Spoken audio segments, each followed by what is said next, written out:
ദേശാഭിമാനി ദിനപത്രത്തിൽ CPM-ന്റെ സംസ്ഥാന secretary MV Govindan marks എഴുതുന്ന ഒരു പ്രതിവാര പങ്ക്തിയുണ്ട്.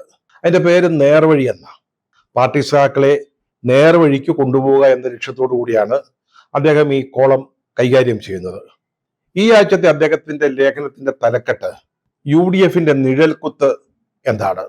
നമ്മുടെ മുഖ്യമന്ത്രി ശ്രീ പിണറായി വിജയന്റെ മകൻ വിവേക് കിരണ് ഒരു ED സമൻസ് വന്നല്ലോ. അതാണ് പ്രതിപാദ്യ വിഷയം. സംസ്ഥാനം രണ്ട് പ്രധാനപ്പെട്ട തെരഞ്ഞെടുപ്പുകളിലേക്ക് നീങ്ങുകയാണ് എന്ന് പറഞ്ഞുകൊണ്ടാണ് അദ്ദേഹം തന്റെ ലേഖനം ആരംഭിക്കുന്നത്. തദ്ദേശഭരണ തെരഞ്ഞെടുപ്പ്, പിന്നെ അടുത്ത വർഷം നിയമസഭാ തെരഞ്ഞെടുപ്പ്.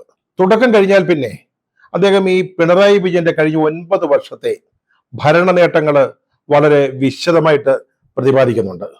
ഓഖി മുതൽ അദ്ദേഹം നടത്തിയ കാര്യങ്ങളൊക്കെ, ഈ പ്രളയമുണ്ട്, അതുപോലെ തന്നെ ഉരുൾപൊട്ടൽ, ഇതൊക്കെ അദ്ദേഹം പരാമർശിക്കുന്നുണ്ട്. പക്ഷെ വായിച്ചപ്പോഴേ ഈ ഓഖി ദുരന്തത്തെക്കുറിച്ച് മിണ്ടാതിരിക്കുകയായിരുന്നു ഭേദമെന്ന് തോന്നിപ്പോയി.